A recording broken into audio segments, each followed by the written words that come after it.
Welcome back to the channel and welcome back to another edition of Post Fight. And in this edition of Post Fight, I'll be doing Post Fight UFC Fight Night, Cara France versus Albazi. So yeah, if you don't know by now, this is just where I went wrong or where not. So I'm mostly focused on, well, pretty much only focus on L's and just take what lessons I can learn from them to be better able to predict, cap, whatever you want to call it, for these fighters in the future or situations similar to this in the future. So yeah, first L we have, or let me say, record went 8-5. Yeah, I think it was 8-5, 8 of 13, 8-5. So not the best card, but it's decent enough. It's good card, especially like I say you keep a good momentum. It's not that bad card. Like you just could just like an 8-4s, 9-3s, 10-1s, whatnot. You do 8-5 in there. Not your best card, but good enough, I guess. That's what I'm trying to say. It's good enough. But definitely look at it, make the improvements, and do better. That's all I could do. So yeah, first L. So first L we had in um Felipe Lins versus Maxim Grishin. I went with Maxim Grishin. So my first L, it was a decision loss for Maxim Grishin, a decision loss for me. And I think I didn't invest as much time into I didn't put too much value in the inactivity for Maxim Grishin, or the fact that Felipe Lins was more well rounded. I didn't put too much investment in that because I feel like Felipe Lins wouldn't be able to, stylistically wasn't a guy that was going to have that much success grappling, but he did what he needed to do. He outworked Maxim Grishin, who's a lower output fighter, and mostly clinch. He didn't really get takedowns like that, but what he did do was like use the cage control to know when to fight. He do a little bit more than him. He clinched him up when Grishin started to get going, and he did what he needed to do to win. So is that a bad loss? Like, oh my gosh, that was such a bad prediction. It's not.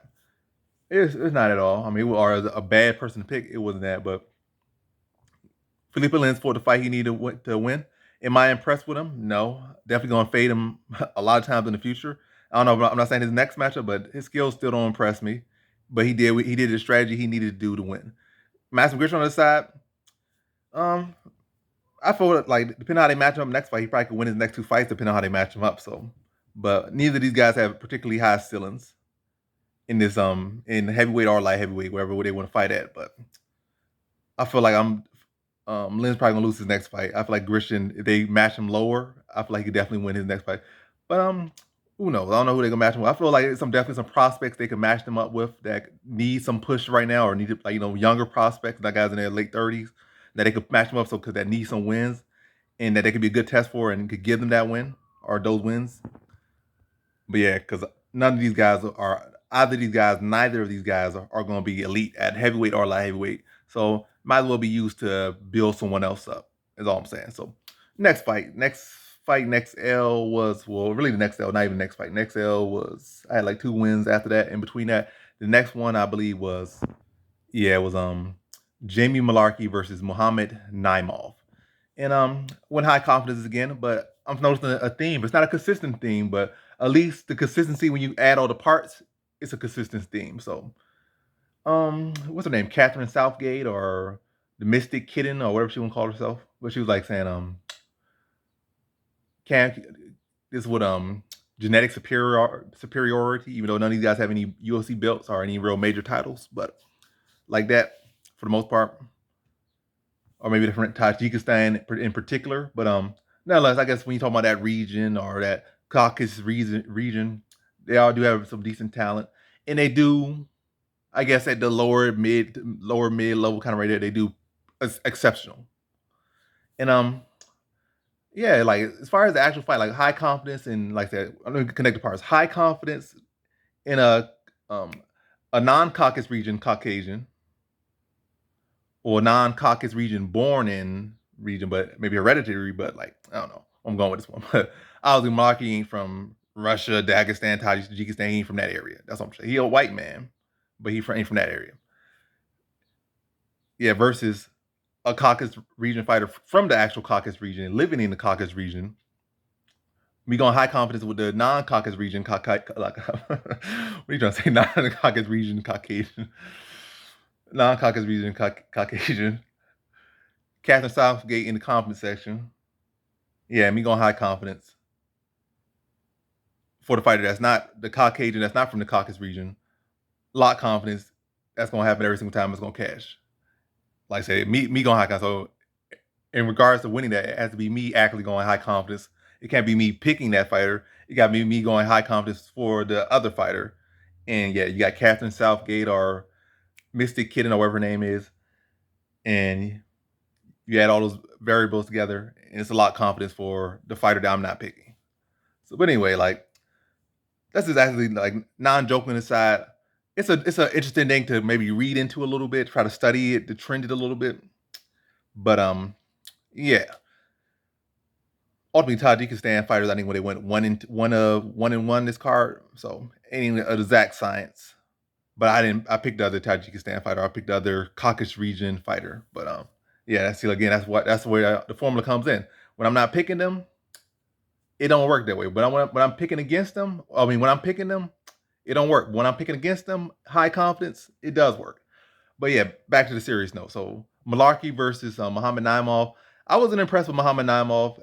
I forget who he lost. He lost to this other fighter who's came to UFC and fizzled out bad, and he lost pretty convincingly to that guy on the Contender Series, and that's why he didn't make it in the UFC at the time he did, and then had to come in later as he did just now, and got his chance in the UFC on short notice or something. But yeah, I wasn't impressed with Muhammad Naimov's skills. Even now, I'm not super impressed with his skills. He was pretty much losing the fight pretty convincingly. Then Malarkey made a amateurish mistake. He came in square, like he rushed the middle. He rushed into the pocket square, throwing a punch, and he got caught with a hook. Like you came in square, you were like maybe overestimated the space. I think underestimated the space between them. And thought like maybe I could hit him with a couple shots and then get a clinch. By the way, he rushed in, squared up, hands low because he don't want to punch, and Muhammad Naimov put him with a good hook that knocked him out. Like knocked him out. I don't know if it was out cold, but knocked him off his rocker. Yeah, it was. He didn't get out cold now. He got dropped. Like couldn't regain his distance. Then Muhammad Naimov started jumping on him, and all he could do was curl up. So a simple little error like that caused him to lose. It wasn't like okay, Muhammad Naimov is such a phenomenal fighter. He fought such a clean performance or such a back and close performance. He was losing pretty clear. It wasn't a domination, but he was losing pretty clear. He was losing pretty clear. The better fighter was looking like Jamie Malarkey, but all it takes is one shot, one mistake. He made that one mistake, and Muhammad Naimov caught him. He finished him up. So yeah, I'm still not high on Muhammad Naimov, but hey, that whole Tajikistan and me going high confidence are against Caucasus region fighters going against non-Caucasus region Caucasians at the middle to lower level. Definitely something to study, and I think I'm at least 0-2 in these situations. So hey, something to study. But yeah, I'm not high on Muhammad Naimov. Malarkey's a solid talent. Is he ever gonna be elite? No. Is Muhammad Naimov ever gonna be elite? I don't think so either. I mean, they both can kind of stick around the same level, like that mid, lower of the pack. But that's my honest assessment. I wasn't impressed with either guy, to be honest. Malarkey showed the skills that led me to lean to him, but all it took was one big mistake, and Naimov took advantage of that. So good win for him, but going forward, is that saying, oh my gosh, I gotta lean behind this guy, I gotta stick my money on this guy?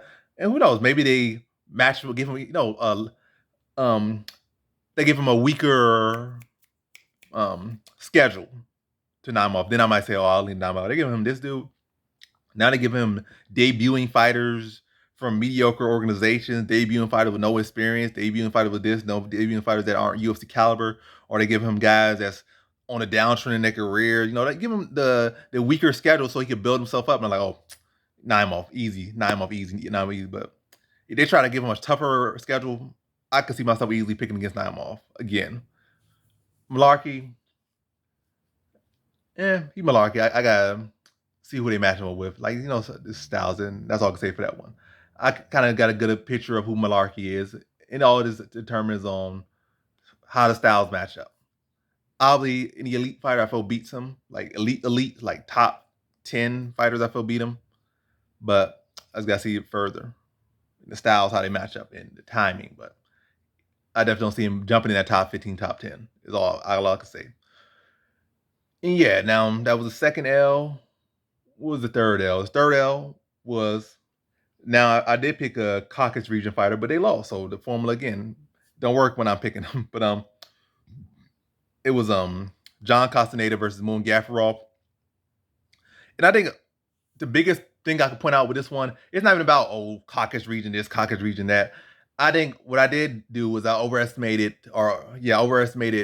Castaneda fading off, and I thought just for pressure and intensity. I'm not saying he don't have skills, but I feel like Moon Gaffaro could push a pace. He could put Castaneda on the back foot. Wear him down over the first round, or at least make him have to fight a high pace in the first round. Maybe tag him with some stuff in the first round, and then in the second round, I thought he would be able to put him away like his Castaneda would fade out, but that was not the case. Castaneda got a second win, I think, in that third round, and was able to win that third round, win the first round, win the third round. Second round was Gaffarov's round, but then Gaffarov like got a, I think I don't forget, it was some little DQ, not DQ, but like he got a point deducted in the second round, and then yeah, close fight, but Castaneda didn't fade off, and I think that also that UFC experience,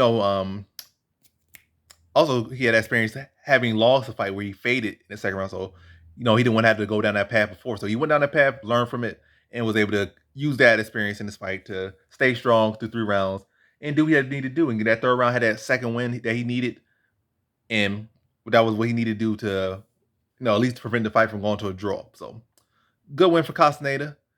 And I definitely think this guy could stick around. Am I saying like high potential for him in the UFC? Not really, but I definitely see him as a guy that he could give anyone the scrap. Like he'll go out there, he's not gonna be no fighter that's gonna fall over for no one. He's gonna be out there scrapping when he wants. So he's not an easy one for no one. Like you got to fight tooth and nail to get that win over him, unless you like this that good. Like, guy that's like top 5 potential or championship potential. Those guys probably run through, but like top 10, top 15, you're gonna have to scrap with Castaneda. Castaneda's a solid fighter.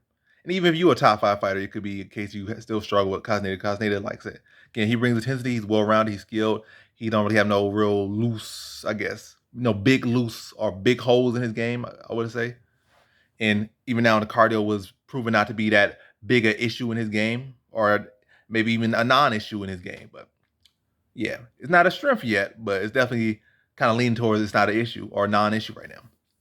Gaffarov, I feel like he could pick some wins up in the UFC. It's a good first fight in the UFC. It didn't go his way, but I think he bounced back, come back stronger. He didn't take no whole lot of damage necessarily in this one. I think he come back with like a quick turnaround, and there's definitely a lot of spots for him to fill in, and I think he could pack some wins up and get back on the winning side. By the way, impressed with both guys. One guy won, one guy lost, but both were impressive, and both can stick around the UFC in my honest opinion. So that was my third L. Fourth L was Andre Arlovski versus Dontel Mays. And in hindsight, this pick, at least to me, I feel like maybe other people pre-sight like they saw it as a dumb pick. But definitely in hindsight, it looks like a real dumb pick. I think the biggest dumb thing about it, I did go low confidence with it, but I think the biggest dumb thing about it was how confident I was in a decision victory, or either way it would go, it would be a decision fight. Mays hadn't really shown knockout power too much in his UFC career. Maybe like a tender series, he hurt a couple guys, but as far as in UFC career, he hadn't really hurt no one. And he has had plenty of fights in the UFC, so he hadn't really shown that knockout power. Arlovski, obviously at this point, he ain't really knocking no one out. He hasn't knocked no one out in like at least 5 years, it feels like. So it's like Arlovski's side, if he's gonna win, he's definitely gonna win by decision. Mays, most likely he's gonna win by decision. Probably like an 80% chance he's probably gonna win by decision. Like he's not a knockout finisher. But you factor in it's the age as well.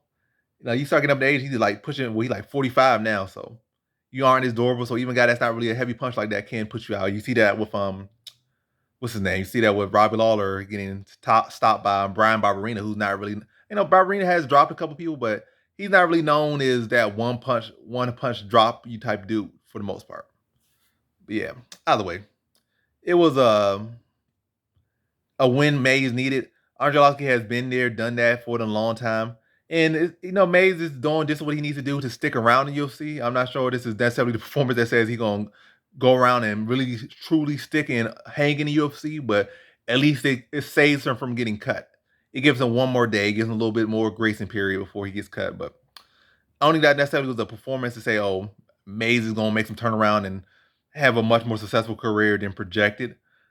I definitely feel it shows like this guy is definitely above Chase Sherman level, definitely probably above what's his name? Chris Barnett, definitely above obviously the Parisians and some of these other people. Like he's not at the bottom of the weight class. He's kind of sitting just low, but like at the end of the middle, but he's definitely not the floor of the weight class. So, it's a good win for him. And yeah, at this point, I feel like Arlovsky's Arlovsky. He's getting up in age. You can only fight for so long. That's getting dropped by getting TKO by Mays is a sign that you need to retire, or maybe reconsider and do something else with your life. Maybe be a commentator or whatnot, be a coach. But this is a clear sign, like, yeah, it's about time to hang it up. All right, it's been time to hang it up because you're getting dropped in TKO, finished by Dontel Mays. But yeah, for Mays, he just establishes where he, reaffirms where he stands in the weight class, and holds on to his golden ticket in the weight class, or his UFC PI Performance Institute pass for now, and his UFC contract. But Arlovsky, he been there, done that. He need to really consider and talk about retirement because yeah. So that was the fourth L. Now the fifth L was Abubakar Nurmagomedov versus Elizeu Zaleski. In this one, I knew it would be close. I think I went average confidence, but I think my confidence was really not just that Abubakar was so much better, but also I felt the judges would lean his way more. And I thought he would have a little bit more success with the wrestling. And I thought it would be a little bit of a slower pace, but I feel like Zaleski, started to defend a couple of those takedowns real well, got up from a couple of those takedowns real well, and he just realized, I can let my hands go. I can let my feet go a little bit. Inside leg kick, outside leg kick. Really a lot of good inside leg kicks. And it's like feel like this guy's not that good. All right. I ain't really got no big concerns. Abubakar came out real good in the opening seconds of the round, like hurting Zaleski. And he did well to control him against the cage for most of that first round. But then the second round, I feel like Zaleski started to really get a little bit of groove going on his feet. I mean, it's still a close fight. If they would give it to Abubakar Nurmagomedov, I would have been happy. It would have been cool and all, and they would have been a robbery, like either way. But ultimately, I do feel the right man won that fight. To be honest, I feel the right man won. I feel like Abubakar outside that first round didn't really do much damage. He got, I think, one or two more takedowns, but only one real true takedown where he actually had some real good control in for a little bit in that, like when he was the second or third round. But he really didn't have no real good control beyond maybe like one point in this fight. And I think most of the damage outside the first opening seconds was done by Elizeu Zaleski dos Santos. So the right man won. And yeah, I think what could I correction I could make in that one? I thought I made a good prediction based off what was all the factors going in. I feel like Abubakar, was durable enough to take the damage of Zaleski. I feel he had the style to control where the fight was going, whether it be a wall install performance or whether it be a control performance or whether it just be like a combination of work rate, like he did a couple combinations and tie up Elizeu Zaleski and grit out a decision, which he did try to do. He did follow that strategy to a good, he followed it pretty well. It just was not good enough. It was good. He followed the strategy well, but just not. It didn't come through good enough to get his hand raised. Simple as that. So yeah, the prediction I don't feel was bad. I don't feel like, oh, you could do this to change this, do this to change that. I feel like, again, I feel in this situation most times I feel if I had to say a percentage of how this fight would go, this hypothetically fighters of similar styles and similar setup, I would say there's probably 80% chance that shot's gonna go in. So it's not a pick that you're gonna just automatically change. But as far as the individual fighters with Abubakar Nurmagomedov, I think he's been kind of just been shown to be a guy that's not gonna be an elite welterweight by elite. I mean, he's not gonna be a guy that you're gonna see, oh, this guy really is on a path to challenge for a title or be in title talks or fight people that are in a position for title talks. Maybe he could fight some people when they're kind of falling out of those talks. Like, hey, maybe I'm not saying he's gonna beat Gilbert Burns, but I'm just saying it might be potential. Like, Gil Burns starts to fall off a little bit, and then Abubakar kind of sitting at the top 15, maybe top 10 at most, like number 10 at most. And you got to fight like Gil Burns riding a 2 or 3 fight losing streak. Then he comes in, he fights him. Maybe he's able to pull through and get a win over him at that point or something. Like catch people, catch falling stars, basically. Catch falling stars in the bucket. That might be his best chance or his, pick up some wins. But as far as being like challenge for the belt, don't see it.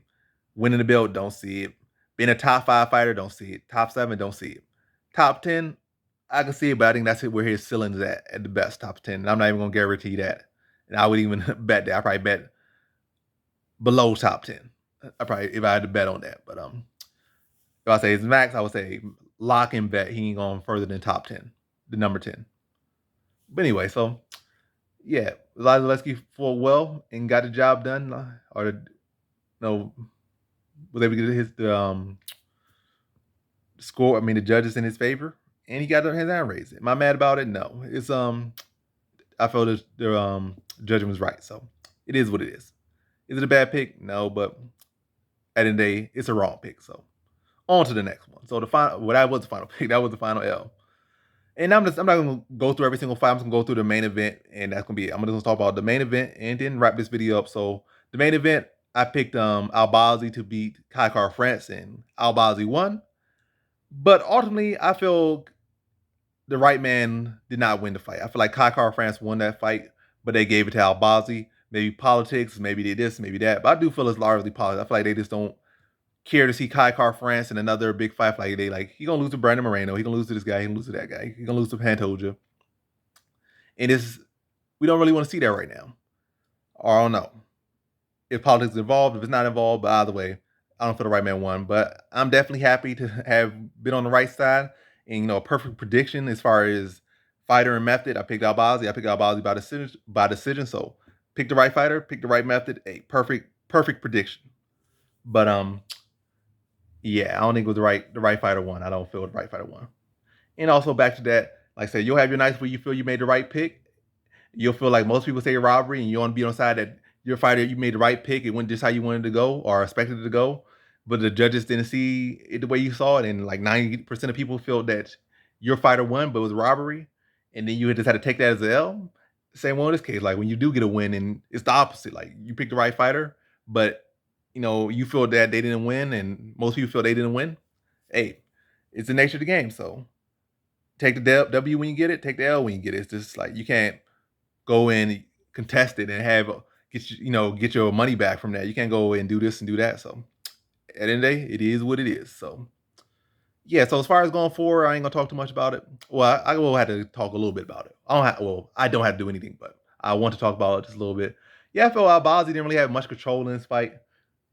And I feel like, inconsistency is kind of like just similar to the Abubakar fight. And like, if they're going to score this for Albazi, why not score that for Abubakar? I feel like it's similar, if not worse. Matter of fact, it's definitely worse because Kai France outlanded him by a large clip.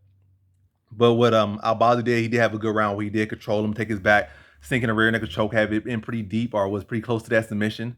So that's far better than anything Abubakar did in his fight. But nonetheless, it was a 5-round fight, and that was only one round. Then most other rounds, Albazi struggled to get any real control on the ground, and I think when he did get it, he got reversed like at the end of the round. Well, that was in this, like the second or something, the third. But anyway, yeah, he only had one round where he truly had good control on the ground. And he had kind of decent, okay control, and then I think he had good couple wall control, but did nothing with it. And ultimately, most of the effective offense outside of one round was all Kai France. So, well, not all, but largely in Kai France, and statistically in Kai France way. But yeah, that's all I'm gonna say about that one. So I feel the wrong man won, but at the end of the day, I picked him, so good on my end. But going forward, I just feel like I don't know. Is it a bad thing for Albazi necessarily? It's not, because his style matches up. I think it's a decent thing for Kai France. Maybe his next matchup, maybe losing a fight you won is never a good thing, but maybe he'll take on lesser competition. Albazi on his other side, he gets pushed up and to another level when he didn't even pass this test. So he didn't pass this test, but now he's getting pushed on to the next test.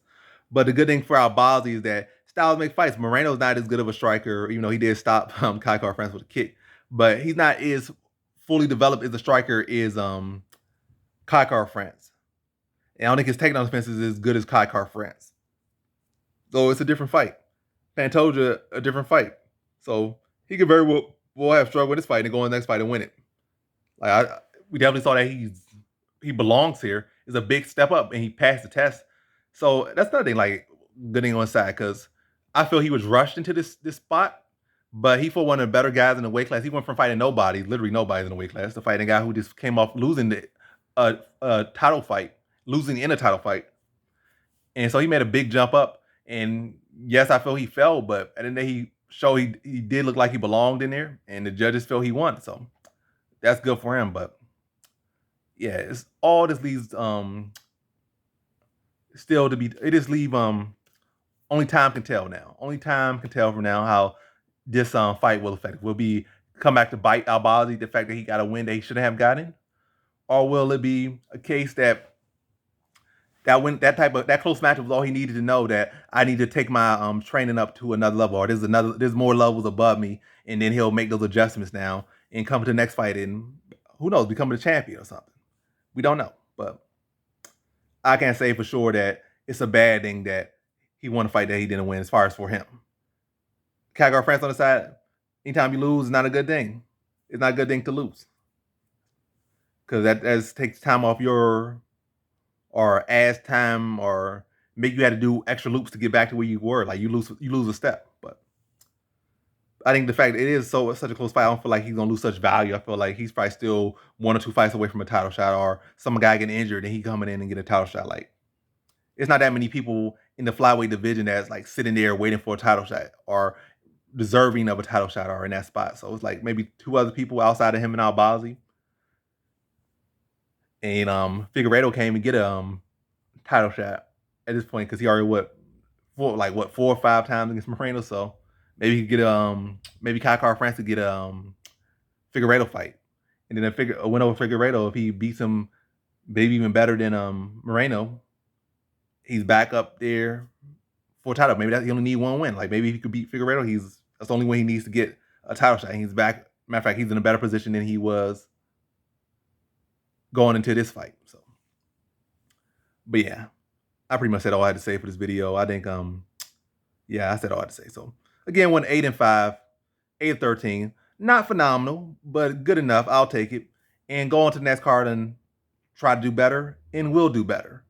And that's the video. Thanks for watching. Like, comment, and subscribe. And come back for more videos. Peace.